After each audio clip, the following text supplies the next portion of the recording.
En este podcast entrevisto a mi amiga Coro Uralde. Es una chica en Madrid que realmente lucha por sus valores en su día a día. Nos va a contar cómo ella prioriza lo que más le importa, así que espero que estos consejos lo puedan aplicar en vuestras vidas. Y también por trabajar en marketing digital nos va a contar, ¿no? En una era que estamos preocupados que la IA nos va a reemplazar, ¿qué podemos hacer? Gracias, Coro. Te agradezco un poco por tu confianza para estar dispuesta a grabar este video, que es uno de los primeros intentos para intentar grabar y hacer un podcast que de momento lo vamos a llamar One Bit Closer. Y hay pensamiento detrás de este título. El tema de One Bit Closer tiene un poco doble sentido. One Bit Closer es un poco en la era de digitalización, de asegurarnos que estamos poniendo a las personas en el centro, ¿no? De que no nos separe, sino que nos podamos unir y conocer nuestras historias y poder acercarnos. Creo que todos tenemos historias para contar que nos pueden inspirar y apreciar. Y después el otro tema también es algo que por lo menos para mí siempre me ha fascinado, es conocer las historias de las personas y cómo han trabajado para poder avanzar trabajando en sus sueños, ¿no? Entonces One Bit Closer no llega de noche a día, sino que es poco a poco tomando acciones nos acercamos, ¿no? A nuestros sueños y a nuestro propósito de vida. Entonces, bueno, como querida amiga, pues te quería entrevistar y siempre has tenido historias muy interesantes de tu vida y creo que realmente sos una persona que valoras mucho vivir tu vida con propósito y realmente luchar por lo que crees. Así que no pensé que podía haber mejor persona para poder entrevistar y preguntar y que nos cuentes un poco el chisme de tu vida, porque a mí me encanta saber y yo estoy segura que hay más gente también. Así que te lo agradezco mil. Así que encantada de presentarte como Coro Uralde, pero por favor corregme, no sé si normalmente te presentas de esa manera o cómo. Sí, bueno, normalmente como Coro. Okay. Muchas gracias a ti por tenerme, me hace mucha ilusión. Claro. Me encanta estar aquí. Claro, encantada, muchas gracias. Así que yo tengo una lista de preguntas, ¿vale? Pero esto es, si ves una pregunta que prefieres dirigirla de otra manera o como quieras, pues ahí va. Primera pregunta, es muy profesional y es muy importante. La primera pregunta era, ¿qué era el drink que habías elegido para este podcast? Cuando te dije, vamos a hacer un podcast, ¿qué drink quieres? ¿Qué bebida te gustaría durante este podcast? Vino. Vino. Pues vamos a mostrar el vino.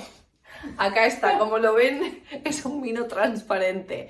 Bueno, es que ya lo hemos bebido porque hemos hecho cacho. Un vinito blanco, ¿no? Un poco para disfrutar. Sí. Como buena española nos gustan los vinos españoles, así que es un vino de La Rioja. Sí, No. bueno, lo has elegido tú. Bueno, Estaba buenísimo. diste un vino, me diste mucha, ¿sabes? Posibilidades. Un vino blanco. Un vino blanco. Es decir, blanco. Es muy elegante, muy rico, así que del Coto. No sé si lo conoces. Estaba mirando qué tipo de vino es, pero yo sí que creo que es un blanco seco. O sea que... Un blanco seco, porque estamos hablando de temas muy serios, así que blanco y seco, muy bien, me encanta. Pues muchas gracias, porque la verdad viene bien un miércoles, así que a disfrutar. Vale, esa fue la primera pregunta. La segunda pregunta suena muy obvia, pero acá quiero escuchar, piensen un poquito a ver. La pregunta es, ¿por qué vives en Madrid? Hay parte obvia, creo, y también tú sigues eligiendo vivir en Madrid. Es una buena pregunta, la verdad, porque muchas veces me planteo irme porque en realidad mi trabajo es 100% remoto, podría estar donde fuera, Okay. Pero es que me encanta Madrid. O sea, realmente nací en Madrid, crecí en Madrid, todos mis amigos están en Madrid, mi familia, es cómodo, digamos. Sí. Pero no solamente es cómodo, sino creo que tiene varias cosas que lo hacen diferencial. Okay. Por un lado, Madrid es una ciudad de paso. Entonces, es una ciudad que te permite tener el pulso internacional sin viajar. Porque todo el rato pasa gente americana, gente que viene de Sudamérica y para en Madrid para ir a otros lados de Europa, gente que de repente viene de visita. Todo el rato, todos los españoles que no viven en Madrid tienen que pasar por Madrid para poder irse a cualquier otro sitio. Es un hub internacional. Sí, y nacional. Entonces, aunque tú estés en Madrid, permanentemente estás viendo a gente de otros sitios. Y eso creo que es súper enriquecedor. Luego tienes la montaña 1 hora y media, que para mí pocos conocen eso, que hay creo que son las ciudades que más cercana tiene las montañas. Sí, bueno, realmente a 1 hora. Sí. He dicho 1 hora y media, pero es menos. Sí. Y luego también el sol. Y yo he viajado bastante, he tenido mucha suerte en ese sentido. Okay. Y es verdad que cuando yo era pequeña, cada vez que iba a un sitio decía, venga, voy a encontrar un sitio que sea mejor que el sitio en el que vivo. Pues por la combinación de gente, comida, clima, comodidad, una serie de cosas, ¿no? Y la realidad es que nunca lo encontré. Bueno, estoy de acuerdo, totalmente. Es que es muy equilibrado, tiene mucho, ¿no? Para hacer. El tema del sol es muy importante. Suena como un factor, pero es un factor muy importante. Bueno, es un ¿no? factor clave. Ahora que llevamos 2 meses que no para de llover, o sea, parece que nos hemos mudado todos a Londres. Que ya no es Madrid totalmente. Yo pienso que estamos en Irlanda. Sí. Así que, pero se disfruta mucho. Sí. Entonces tienes muchas amistades de diferentes culturas también que están por acá. Sí, o que igual vienen cada 10 años, pero si estuviese en Gijón igual no les vería. Claro, está bien estar en una buena ciudad porque sabes que van a querer venir a visitar. Sí o sí los vas a ver. Sí. Bueno, muy bien, pues muchas gracias. No sos gata, ¿no? No. Ok. Familia vasca. Okay. 7 apellidos vascos. 7 apellidos vascos. Me suena como mucho. 1 o 2 es mucho, así que tomamos eso. Muy bien. Siguiente pregunta. Lo que quiero saber es que me cuentes un poco, hoy en día, ¿qué es lo que más feliz te hace? Y reconociendo esas cosas que te hacen muy feliz, ¿cómo los estás priorizando en tu vida?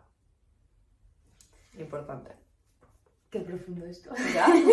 Ya hemos bebido suficiente vino para que creo que te debería venir. Ya estás inspirada. Es que además justo acabo de hacer como todo un proceso de darme cuenta de qué es eso para poder responderte esta pregunta. Wow. O sea, que maravilloso. ¡Qué bien! Cuéntanos. Sí, pero la naturaleza, muchísimo. O sea, pasar tiempo sin un techo encima de mi cabeza, digamos. Tiempo al exterior. Afuera. Sí, ya sea en el monte, en el mar, incluso casi simplemente en la calle, en los parques. Eso para mí es esencial. Luego también el entregarme a proyectos, asociaciones, en general, a cosas que desde mi punto de vista contribuyen a cambiar el mundo, porque creo que desde nuestro cuadradito todos podemos hacer algo para cambiarlo y participar activamente de esas iniciativas forma parte directa de mi felicidad. Sí. Y luego muchísimo la gente que me rodea. O sea, el estar rodeada, nutrirme de mis amigos. Yo he estado midiendo mucho como cuando voy a hacer algo, si salgo de ese algo con más energía o menos. Y cómo me siento.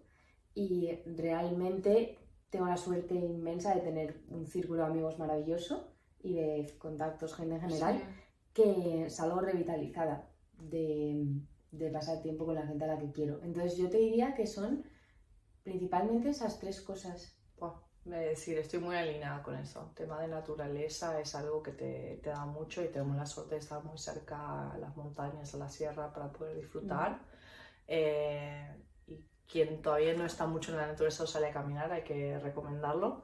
Y en temas también de personas, creo que esto ya es importante, ese tema humano, que por eso también estamos acá, ¿no? En este podcast un poco para hablar de la importancia, ¿no? De poder acercarnos a hablar como humanos, ¿no? Porque creo que es algo que no nos tenemos que olvidar con todos los cambios que están ocurriendo hoy en día, que justo estamos hablando con el tema de polarización y cómo nos estamos distanciando. Y creo que va muy más allá de lo que deberíamos hacer, ¿no? De poder acercarnos y compartir esa experiencia humana.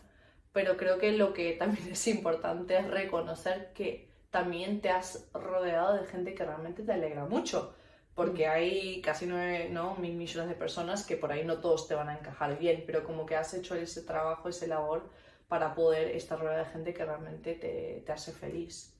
Sí, yo creo que he tenido mucha suerte. Sí, claro. En mi vida de conocer a gente maravillosa como tú, claro. Y que también no encajas con todo el mundo, ¿no? No. Entonces, igual es un círculo no muy grande, sí. pero que tiene mucho valor y tiene ese efecto. Qué bien. ¿Y lo estás priorizando, esas 3 áreas? Yo considero que sí.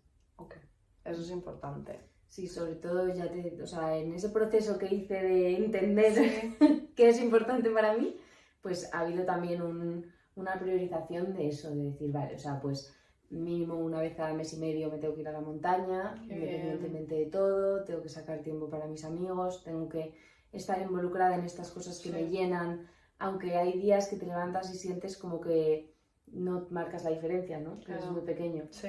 Pero seguir ahí a mí a la larga me compensa. Totalmente. Gracias por compartir. Creo que eso es un buen ejercicio que podemos hacer todos.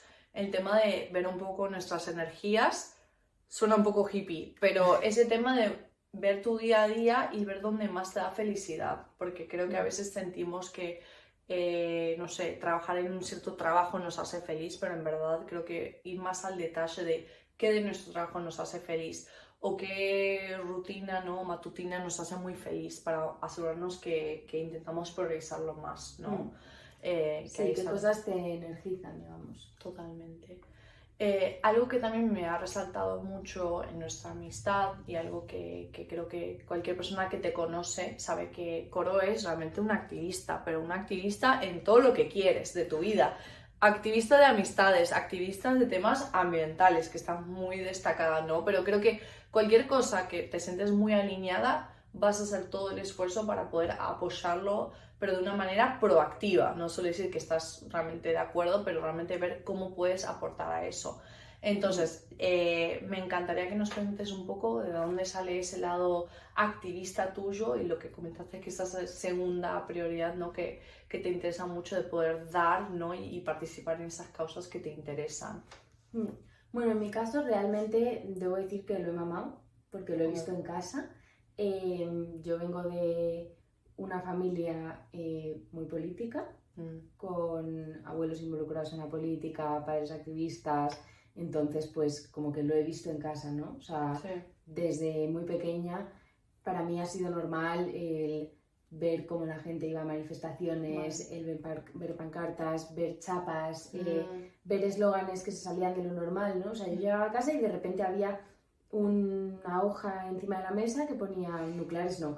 Y yo, eso no se ve en cualquier casa, eso en mi casa no había, ¿eh? Aunque seguro que lo apoyarían, pero no estaba. Así que eso es una experiencia bastante única. Claro, entonces yo crecí un poco como haciéndome estas preguntas, ¿no?, que quizá no todos los niños se hacen. Sí. Porque en realidad a mí tampoco nadie me adoctrinaba ni me daba ninguna explicación. Pero lo viste.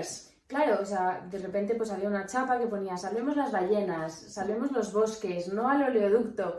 Y yo con 10 años pensaba, bueno, pues así se vive, ¿no? Sí. Es decir, eso es parte de vivir la vida, ¿no? Sí. De pelear. Entonces digamos que crecí un poco como con esos valores de que lo que es de todos hay que protegerlo y hay que cuidarlo y hay que luchar por ello porque no necesariamente está protegido. Entonces eso me llevó a que en el momento en el que cumplí 18 años me hice voluntaria de Greenpeace y a partir de ahí pues dentro de todo lo que me he ido pudiendo involucrar, obviamente con la capacidad que tenemos cada uno que es limitada, pues lo iba haciendo y es algo que además te diría que nunca he perdido, pero sería mentira porque más bien es como una constante en mi vida, pero sí que ha habido épocas en las que de repente no ves la luz al final del túnel.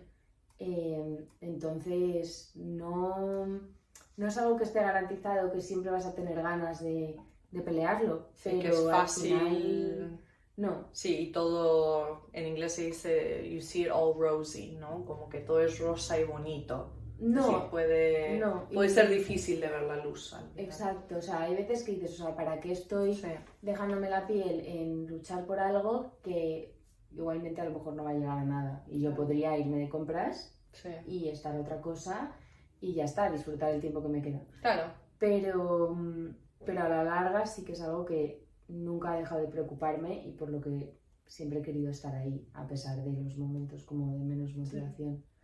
Vale, pero entonces, ¿qué es lo que te deshizo? ¿Qué es lo que justifica de que vos sigas adelante en esos momentos que decís como esto parece que es imposible o ya se ha trabajado muchos años y no estamos viendo una respuesta positiva? ¿Qué te motiva a seguir? Pues mira, mi punto más bajo, más bajo terrible, fue la pandemia. Porque precisamente justo antes de la pandemia fue cuando el movimiento climático, digamos que estaba en auge, Greta Thunberg estaba en todas las portadas, se hablaba muchísimo de este tema, toda la juventud estaba en la calle, teníamos la COP en Madrid, unas manifestaciones absolutamente masivas, todos los colectivos se unieron, o sea, fue realmente un momento de activismo, no solo activismo, como movilización ciudadana climática, como no había habido nunca antes en la historia. Y esto fue diciembre de 2019 y un par de meses después estábamos todos encerrados en casa y no solamente no había movimiento climático, evidentemente, como no había movilización de ningún tipo, sino que además, obviamente con todo el tema sanitario, la utilización de plásticos de un solo uso se disparó. Y de repente... Muy frustrante. Yo solo lo veía con las mascarillas, pero ya era como todo lo que hacemos de esfuerzo, de repente en estos momentos de emergencia, como que, no sé, es un poco una cachetada, ¿no? Pasa a un segundo plano absoluto, que obviamente tiene su sentido, ¿no? Claro. Porque estás viviendo una pandemia mundial, no sabes lo que está ocurriendo, a nivel sanitario pues no puedes reutilizar muchas cosas, pero pasar tan rápido de un nivel de conciencia tan alto a la indiferencia absoluta con esa generación de residuos tan bestia, para mí fue un shock. Entonces, de repente empecé como a no entender por qué estábamos haciendo lo que estábamos haciendo, si hay avance, ¿no? Todo. Claro, ¿dónde está el avance? Porque incluso en diciembre, cuando era el momento de mucha más conciencia, estabas en la Castellana y en la Castellana había miles de personas con pancartas, escaladores descolgándose de los puentes de la Castellana, una movilización brutal, Greta Thunberg en el escenario, pero te ibas 3 calles más para allá, hacia la calle Preciados, subiendo por Gran Vía, y eso no existía. O sea, no cabía la gente que estaba haciendo compras de Navidad, todo el mundo con un montón nivel de consumo. bolsas. Es decir, quien no ha estado en Gran Vía en Madrid y que le importa a la sociedad es un horror. Es un horror Gran Vía en Navidad. O sea, tienes que tener una calle de subida y una calle de bajada porque no cabe la gente para subir y bajar por la misma calle. Entonces, eso seguía pasando. Así que sí que ahí yo dejé de entenderlo. Hubo un momento que dije, es que no entiendo para qué hacemos esto. Y realmente la respuesta la encontré en la economía circular. Porque antes siempre había tenido un pensamiento quizá mucho más naif de, pues obviamente hay que replantear los medios de producción, hay que replantear las formas de consumo, hay que replantear cómo lo hacemos todo, pero eso no iba acompañado de una solución, era una protesta. Y a través de la economía circular para mí fue una vía de escape de entender realmente formas de reinventar eso. O sea, de realmente parar la extracción que tenemos, parar, pues no sé, o sea, esa locura consumista de que necesitamos todo nuevo ya con la economía pura circular. Extracción. Claro, o sea, también se elimina mucho porque realmente estás reutilizando el residuo, entonces si utilizas algo nuevo nunca va a ser nuevo, porque siempre va a ser reutilizado o reciclado. O bueno, reciclado espero que lo mínimo, pero reutilizado en diferentes formas, ¿no? Con la vida más larga posible. Entonces yo volví a encontrar la motivación por ahí, como realmente viendo soluciones factibles.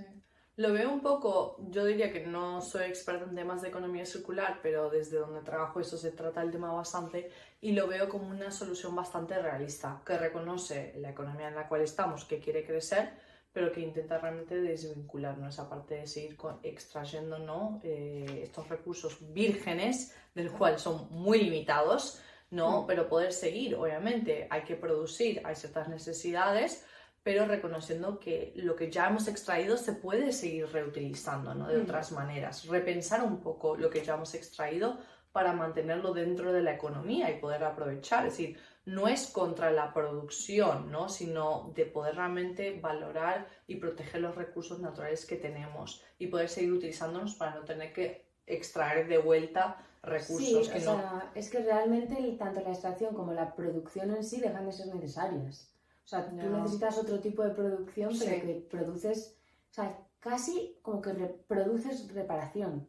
Reproducir y reparar.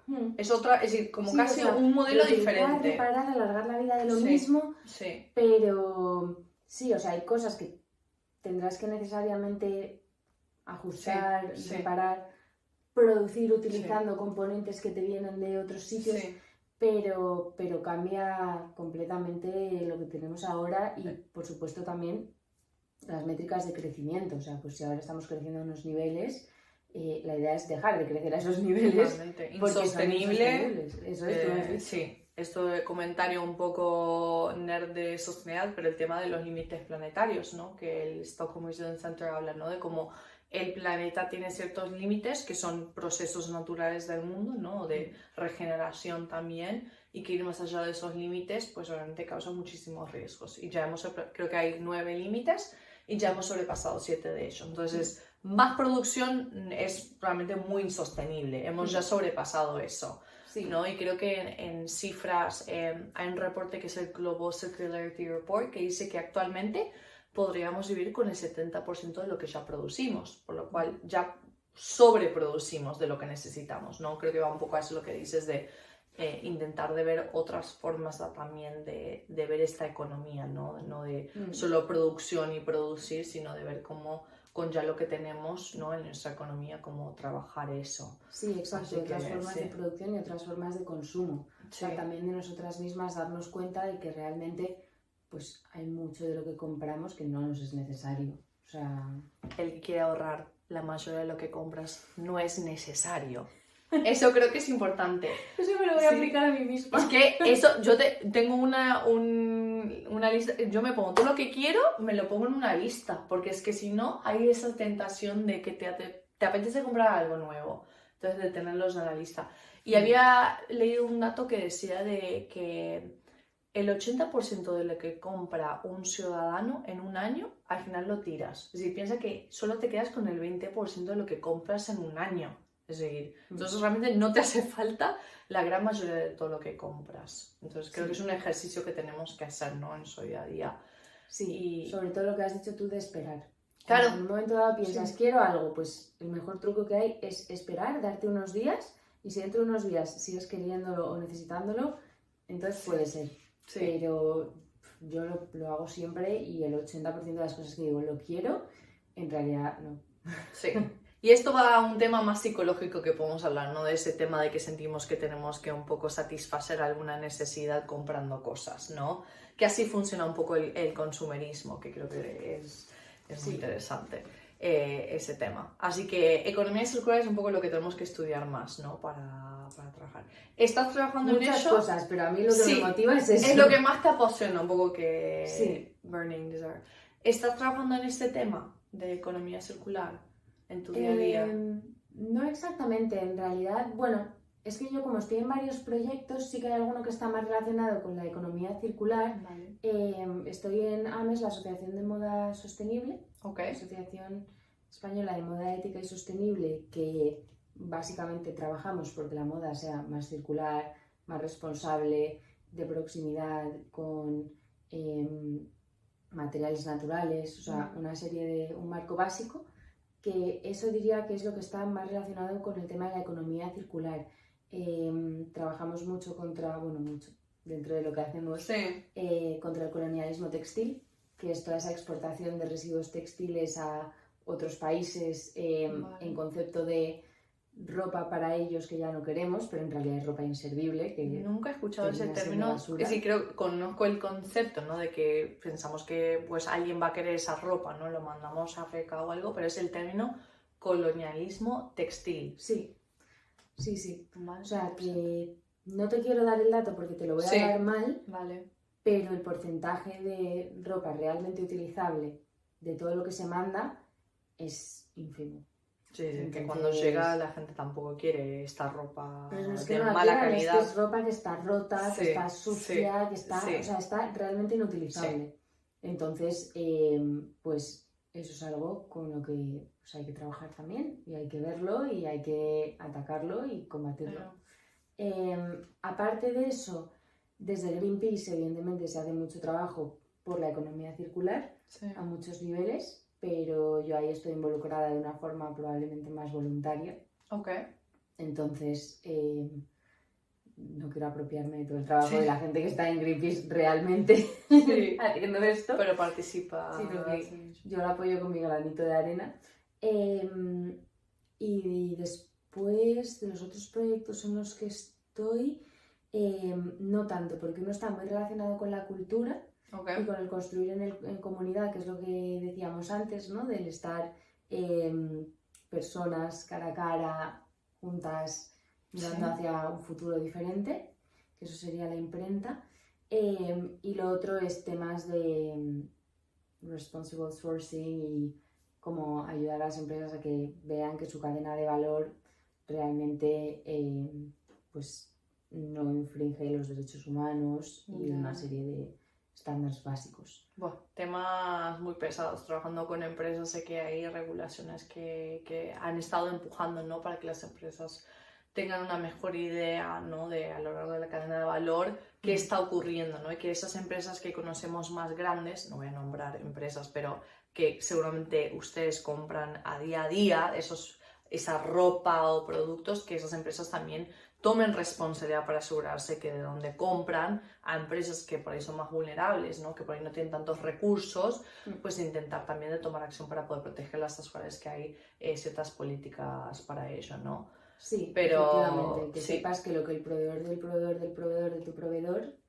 está haciendo. Claro. Importante acá también hablar de regulaciones que cambian todos los días. Algo que a mí me encantó mudarme a Europa era que sentía que era un continente que realmente apostaba por realmente mover a través de las regulaciones al sector privado, avanzar, ¿no? En temas de sociedad, pero hemos visto en 2016 cómo ha habido tantos cambios, ¿no? Por el tema de simplificación de regulaciones, que entiendo un poco, ¿no? El tema de que muchas empresas no tienen todo el tiempo para tanto reporting que se ha pedido a través de la CSRD, ¿no? La directiva de reporting no financiero, o acá hablando de debida diligencia, que yo lo sé en inglés, el CSDDD, ¿no? Esa directiva de diligencia. Pero creo que lo que nos ha enseñado es que aquellos que realmente creen en ello y apuestan en ello no tienen que esperar regulaciones y tienen que realmente tomar acción. Sí, efectivamente, porque es cierto que, lo siento, pero el nivel de reporting que se ha puesto a exigir Europa es una locura para las empresas. De hecho, lo llamaban el tsunami regulatorio. Sí. Y por muy concienciado que estés, es que hay muchos datos que simplemente no tienes. Claro. Entonces, yo ahí, siendo súper activista de pues toda la actividad en sostenibilidad que se puede hacer, creo que lo que hay que hacer es tomar acciones, realmente revisar tu cadena de valor, hacer un análisis de riesgos, ver dónde los puedes acotar y no tanto pasarte horas haciendo Excels, que al final pues no lo sé. Pero bueno, también ese no es mi patio. Claro. Bueno, pero acá tengo una pregunta un poco juicy, a ver qué me dices. ¿Qué importa entonces que nosotros como consumidores conscientes o digamos ciudadanos, como personas humanos, que nosotros luchemos para realmente pelear y asegurar que las empresas tomen acción, o nos podemos relajar y decir es que al final del día son las empresas que tienen todos los recursos y que al final ellos tienen que ser quienes toman acción? Es decir, ¿cuánta responsabilidad de cada lado? A ver, yo en esto estoy muy sesgada. Porque pienso que como ciudadano, como consumidor y como persona tenemos una responsabilidad. Entonces, claro, en esa balanza que tú dices, sí, las empresas tienen todos los recursos y todo el dinero y todo el poder para hacer lo que quieran, pero realmente las empresas no van a hacer casi ni siquiera lo que diga la legislación. O sea, en parte sí, pero la legislación suele ser bastante floja. Lo que hacen es lo que dice el consumidor. Entonces, si al consumidor le interesa realmente una serie de cosas, las empresas van a responder por un tema puro de rentabilidad. Y esto se ha visto con la comida vegana en los últimos años, que hace 10-15 años no había prácticamente oferta vegana y ahora encuentras hamburguesas veganas, Eura, chorizo vegano, o sea, lo que quieras. Chorizo vegano es... Porque hay demanda, efectivamente. Y no es gente vegana necesariamente, es gente que a lo mejor come carne 4 días a la semana y 3 días a la semana pues come otras cosas que son veganas. Entonces, desde mi punto de vista, aunque las empresas sean las que al final ejecutan, entre comillas, sí. Cada euro que tú te gastas, estás eligiendo y estás votando totalmente qué tipo de producción quieres. Entonces, desde ahí creo que tenemos muchísimo poder, pero es que además no solamente desde ahí, o sea, tenemos muchísimo poder también como ciudadanos que tienen una voz. Y esto es algo que se ha perdido muchísimo, que pensamos que no es así, que va a dar igual, que nadie nos va a escuchar, que no podemos hacer nada porque los partidos políticos, porque es muy grande las instituciones, el papeleo, pero obviamente llevando mucho trabajo, yo lo que sí que he visto es que sí que podemos tener una influencia y que cuando alzas la voz y dices esto no me parece bien, sí que se te escucha, y cuando propones soluciones, esas soluciones sí que llegan a puerto. Y esto lo hemos visto con campañas de Greenpeace, propuestas que ha sacado desde AMES, también hemos visto cómo se nos escucha. Entonces, creo que mucha de la frustración de los ciudadanos, obviamente, no estoy echando la culpa a la gente, ¿no? Pero simplemente no se canaliza y entonces eso no se recoge. Pero yo creo que si te juntas y te movilizas y haces acción y sales y lo reclamas, esas cosas llegan a puerto. A mí una cosa que me impresionó muchísimo, porque no lo había visto en nadie más, fue precisamente algo que hizo una amiga en común cuando estaba colapsado el sistema de cercanías. Entonces no estaban pasando los trenes, estaban funcionando súper mal, no les llevaban a donde querían, tardaban media hora más de lo previsto en llegar. Y ella dijo, mira, voy a hacer una hoja de reclamaciones, voy a escribir una carta a la oficina de cercanías de Madrid, no sé qué, protestando con todo lo que está pasando porque no es de recibo, y no solamente voy a escribir la carta, la voy a firmar y la voy a llevar, sino que voy a imprimir cientos de copias, la voy a repartir por Atocha para que todos los pasajeros de Atocha la firmen y se les colapse la oficina de reclamaciones. Esto no lo hizo. ¡No lo hizo! No lo hizo. ¡Qué lástima! ¡Wow! Porque es muy buena idea. Pero lo pensó.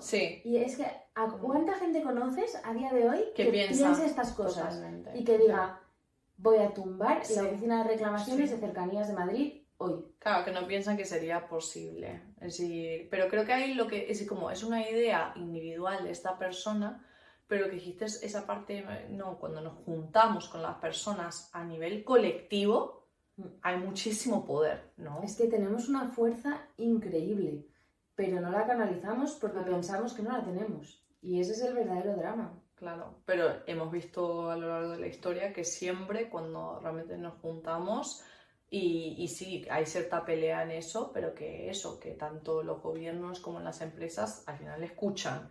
Que no es fácil, no sale todo. Siempre claro, no siempre, y hay mucha pelea, pero creo que es importante, aun cuando no nos sale todo como lo queremos, de recordarles realmente de a quién están sirviendo, ¿no? A nivel tanto, donde sea que están ofreciendo servicios, ¿no? Desde el nivel público o una empresa, es tu cliente, es una persona. Entonces esa persona tiene que expresar si está satisfecha o no con ese servicio, porque nosotros pagamos. Claro, y la forma de expresarlo es pagando o no. Claro. Porque si no estás satisfecha, la siguiente vez pagará por otro servicio. Claro. Y ya está. Y el que no puede pagar, pues ahí está ese punto colectivo, ¿no? Lo que decías, imprimir unos papeles y juntarte con otra gente ¿sabes? En la estación de Atocha y decir, firma esto, porque lo pueden ver. Así que, como esta historia no se volvió realidad, espero que alguien que escuche se inspire y que crea esta historia, porque creo que se merita muchísimo. Y yo creo que en el mundo en el cual estamos, que mi hermana trabaja en derechos humanos, siempre habla de tener mucho cuidado de sentir que tenemos que volver solamente a nosotros mismos, a nuestros objetivos individuales, no es cuando comenzó enero de año nuevo, hay que cumplir con esos objetivos y no olvidarnos la fuerza que tenemos a nivel colectiva y cómo juntos podemos realmente colectivamente transformar el mundo. Porque de una persona es difícil, se puede como plantar esa semilla, eso es totalmente posible, pero para esa transformación es que hay que hacerlo no en esas masas de personas. Bueno, yo creo que hay personas que están hechas de una pasta y personas que están hechas de otra, ¿no? Entonces, Totalmente. Hay personas que simplemente ellas van a generar una inspiración brutal y un movimiento, no sé, o sea, todos se nos ocurren nombres, Malala, Gandhi, o sea, hay gente que sí, evidentemente, y yo quiero pensar que en realidad todos tenemos ese potencial dentro. Claro. Pero en cualquier caso es esa percepción de lo que yo hago tiene una importancia.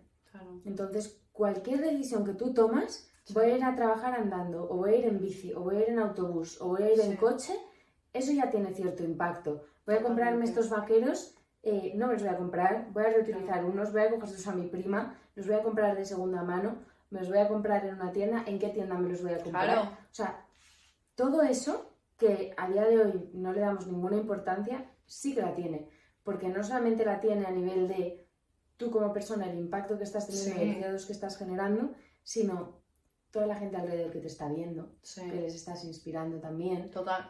Eso es enorme, totalmente. Eso es bastante grande. Y luego, además, la construcción en colectivo, que es que desde mi punto de vista es como la única salida. Pero por un tema que además nos estamos dejando, que es la ternura y los cuidados y lo que hablábamos antes, ¿no? Mirarnos a la cara y ver que a quien tenemos al lado es un ser humano también y no todo es dinero y producción y objetos, sino que muchas veces cuando apuntas qué es lo que me hace más feliz, que este ejercicio lo hemos hecho muchas veces en talleres y en cosas, pues nunca, muy raramente son objetos materiales. Es mis hijos, mis padres, mis amigos, mi perro, dar un paseo por el bosque, montar en bici. O sea, son cosas que realmente no tienen tanto valor económico. Un plato de macarrones con queso gratinado. Claro. Entonces, bueno, yo creo que eso también, esa percepción de lo que yo hago tiene una importancia y una influencia y un impacto en el mundo y en las personas que me rodean, es algo que se ha perdido muchísimo. Ya, totalmente. Sí, creo que un poco los mensajes que recibimos día a día son un poco más hacia el tema de consumerismo y como a través de el comprar podemos llegar a ser por ahí objetivos. Pero lo lindo creo que tu mensaje, que siendo que es muy positivo y que necesitamos más mensajes positivos, ese tema de que es como que creo que nos desviamos un poco del propósito de la vida y que si realmente volvemos un poco al back to basics, ¿no? De los básicos, de la cercanía con las personas, de reencontrarnos, de conocernos mejor, de que no estamos tan distraídos por las tecnologías o el consumerismo, pero que recordamos lo que más nos importa, nuestra familia, tiempo de calidad con la familia, con nuestros amigos, con nuestros vecinos, ¿no? Y creo que en esta práctica de tu día a día, lo que dijiste es de a través de tus compras, es decir, en cada decisión que haces creo que te puede empoderar un poquito más a no sentirte tan perdido, ¿no? De que no tienes ninguna influencia, pero sentir de que, bueno, si compro esto de este productor que es pequeño, le cambia la vida, ¿no? O si compro un café que por ahí, es decir, que porque sea por ahí, tiene esa estampa de fair trade, por ahí no cambia todo, pero al final es una señal al mercado de que a este consumidor sí que le importa, sí que tiene un valor. Sí. Y no solamente una señal al mercado, sino, o sea, si encuentras, por ejemplo, una colmena cerca de ti que te traiga producto de productores cercanos, me estoy repitiendo un montón, pero sí, o sea, pues, por ejemplo, la colmena que dices te trae producto de menos de 100 kilómetros cerca de ti o 150 o los que sean. Pues eso luego hay un montón de gente del barrio que quizá no sabía que existía esa opción. Entonces es muy fácil para luego la gente, si ve que es posible, decir, pues esto existe, lo voy a probar yo también. Claro. Pero para alguien que nunca se lo ha planteado, nunca ve esa opción, nunca se le ha pasado por la cabeza que se pueda comprar por un productor local al lado de tu casa, va a ser mucho más difícil si además no conoces las opciones. Sin embargo, si tú ya lo estás haciendo, también se lo vas a poner más fácil al resto. Claro. Yo creo que ese es el tema que dijiste también un poco de que al final también es esa influencia. Por tus decisiones puedes influir a los que te rodean, ¿no? Por tus compras ven eso y ven que realmente es posible que Coro o Camila o quien sea, que he visto que ella realmente está viviendo una vida muy intencional y que está comprando a estas personas y que porque te ven haciendo eso, pues poco a poco se comparte esa historia y ellos también participan. Vale, me interesa mucho el tema local porque siento que estás muy involucrada en tu comunidad en Madrid. Entonces, una persona que por ahí se siente un poco desconectada, ¿no? Que por ahí no encuentra comunidad, ¿qué aconsejarías a esa persona? O alguien que viene, es un expat, ¿no? Hablabas de Madrid, como reúne a mucha gente de afuera, o alguien de Madrid que se está sintiendo muy desconectada, no está viendo a gente, por ahí no tantas amistades, que sea. Es decir, ¿qué recomendarías a alguien que quiere estar más involucrado en su vecindario o a nivel local? ¿Qué podrían hacer? Bueno, yo ahí también considero que he tenido mucha suerte porque he caído por azar en el barrio de Prosperidad, que es un barrio que tiene un tejido social especialmente fuerte, que no pasa en todos los barrios de Madrid. Pero aún así creo que hay formas para conectar con tu barrio, muy básicas algunas, pero que tampoco hay que darlas por hecho, que es, pues, o sea, hay una parte simple que es simplemente el hecho de estar en el barrio y pasar tiempo en la calle y ver la gente que hay en la calle de tu barrio. Yo eso lo tengo muy fácil porque tengo perro. Tener un perro, yo ya eso... I drink the milk. Vale, ok, adopto un perro. Entonces, eso lo noté mucho porque cuando me mudé al barrio, una chica joven, sola, con la perra, al final pues pasaba mucho tiempo dándole paseos alrededor de la manzana, me iba al parque, no sé qué, y llegó un momento, después de unas cuantas semanas, que me sentía segura, porque los conserjes me conocían, los vecinos me conocían, los propietarios de las tiendas, de darme los días todas las mañanas, sabían quién era. Entonces, para mí eso fue un factor de seguridad, de si algún día me pasa algo, esta gente que hay en esta calle me conoce. Entonces eso como muy a nivel quizás superficial, ¿no? Pero que, bueno... Pero que hay una conexión ahí, hay una cierta ya primer nivel de relación con las personas, que por ahí no vemos posible en una ciudad, que piensa que en una ciudad también como Madrid, ¿no? Que puedas tener ese nivel ya de que te reconocen, te ven y que por ahí ya ese tipo de cariño, ¿no? Sí, justo, totalmente. Y luego después... otra cosa que a mí me ha ayudado muchísimo a integrarme en el barrio ha sido conocer las iniciativas que hay dentro del propio barrio, dentro de lo que coincide con mis intereses, obviamente. Entonces, pues desde apuntarme a clases de pintura en un taller justo debajo de casa y conocer tanto a la profesora, que es maravillosa, como a vecinos que se apuntan a dibujar, como... involucrarme en iniciativas como el Resucitadero, que antes me preguntabas por la economía circular y te he dicho que no, y en realidad hay mucha que está súper cerca de la economía circular, que es el Resucitadero, que básicamente es un lugar fantástico donde encuentran muebles de la calle, los reparan y los vuelven a vender y aprovechan el espacio para dar charlas, hacer proyecciones, talleres, todo tipo de cosas, y en el instante en el que abrió yo me presenté ahí y dije, vale, o sea, ¿cómo puedo ayudar? Eso también ayuda mucho porque todas las personas involucradas en ese tipo de cosas, las asociaciones vecinales, pues es gente de los barrios que normalmente quiere trabajar para que las cosas cambien a mejor.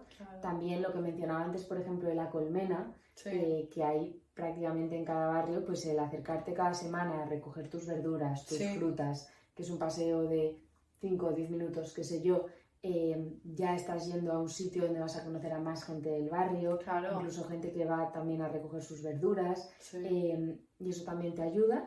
Y luego a nivel de, pues en mi caso por ejemplo he dicho lo del taller, pero aparte del taller de dibujo, el gimnasio, de repente hay un rocódromo, de repente hay, pues eso, sitios que te interesan, que coinciden con las cosas que a ti te apasionan, en las que puedes encontrar a gente afín y cerca.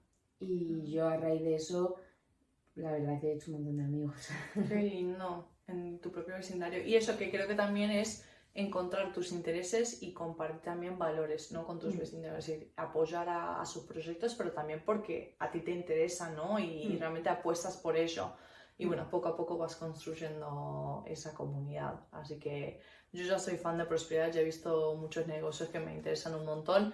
Yo estoy en Tetuán y sé que hay mucho y bueno, creo que hasta aún si buscas en Instagram, puedes decir, de lo bueno de tecnología es que te puede conectar, ¿no? Da visibilidad a lo malo y a lo bueno. Entonces he visto como hay muchas organizaciones, tanto estudios de arte como también espacios más colectivos para poder involucrar. Entonces estoy de acuerdo en que con un poco de investigación, creo, o caminando, ¿no? Como dices, paseando tu futuro perro, el perro que ya tienes, o apuntándote a cosas, pero realmente en tu vecindario y buscando por ahí en las redes un poco, puedes encontrar esos espacios que te interesan. Así que, yo algunos los he encontrado paseando por el barrio, de repente fue, o sea, que hace un rocódromo aquí. Claro.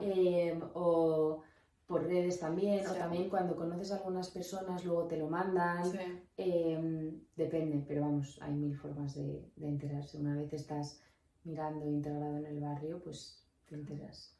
Y creo que también para mí el tema de comunidad siempre ha sido un tema también de cómo te sentís muy plena también y muy conectada con las personas. Creo que si no hay como ese tema medio de vacío, ¿no? Que tú vives tu vida, tienes tu carrera, pero realmente poder crear esa comunidad creo que es algo que te devuelve mucho en tu vida. Entonces, y lo que dijiste, seguridad también, así que hay mucho valor ahí.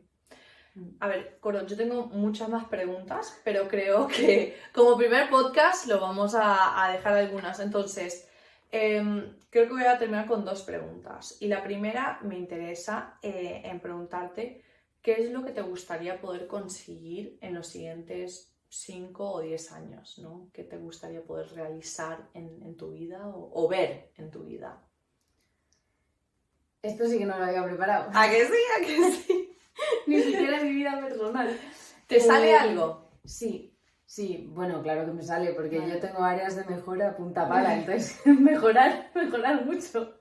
Pero sí, o sea, me gustaría vivir una vida todavía mucho más alineada con mis valores, porque creo que todo, pues obviamente siempre hay muchas áreas que mejorar, pasar mucho más tiempo en la naturaleza, mucho más.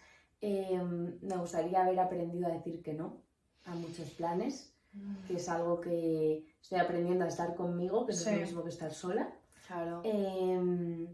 Y realmente como haber sido capaz de priorizar los proyectos realmente relevantes y haberme quedado con menos cosas, pero que sumen más, no solamente a mí, sino en general. Lo que realmente importa en tu vida. Sí, que creo que estoy en un buen punto, pero reconozco que a veces un poco sobrepasada. Entonces me gustaría de aquí a 5 años haber llegado a un equilibrio, ¿no? Mucho más de los proyectos en los que estoy, el tiempo en el que paso en la naturaleza, el tiempo que paso con la gente a la que quiero, incluyéndome a mí misma, y en mi trabajo. Me parece buenísimo. Sí, creo que siempre, cada vez que te veo, siempre estoy tan inspirada del nivel de energía que le puedes dar a todos tus intereses, porque tenés muchos. Y creo que realmente no creo que perdés ni un minuto de tu vida para darle todo a todo lo que te interesa, porque creo que te da mucho, pero veo totalmente ese punto de también que por ahí necesitas un poco más de equilibrio en tu vida también, porque también tienes, aparte de todas tus pasiones, un trabajo, ¿no? El 9 to 5 job, entonces también no es que tienes todo el día para darle a todo, entonces un poco ese tema de priorizar, que siempre es muy importante y que es un buen ejercicio de vuelta, siempre repasar un poco ahora en este mes o no en esta semana o en este año donde quiero priorizar, donde siento que necesito crecer más o darle más cariño, así que creo que es importante. En temas de naturaleza, cuando quieras me uno a tus planes de naturaleza, que para mí también es algo muy importante, así que encantada. Vale, y dejando a la última pregunta es simplemente si podrías dar un último mensaje a las personas, que creo que hoy en día, especialmente con todo lo que está pasando geopolíticamente y también a nivel de esos miedos también de cómo la digitalización va a cambiar todo lo que conocemos, ¿no? A nivel de cómo nos valoramos, ¿no? Cuando la IA se ha vuelto tan inteligente, ¿no? Es decir, hay tantos cambios tan fuertes. Si hay un mensaje que podía dar a una persona que está escuchando este video, ¿qué sería tu mensaje? Lo que quieras.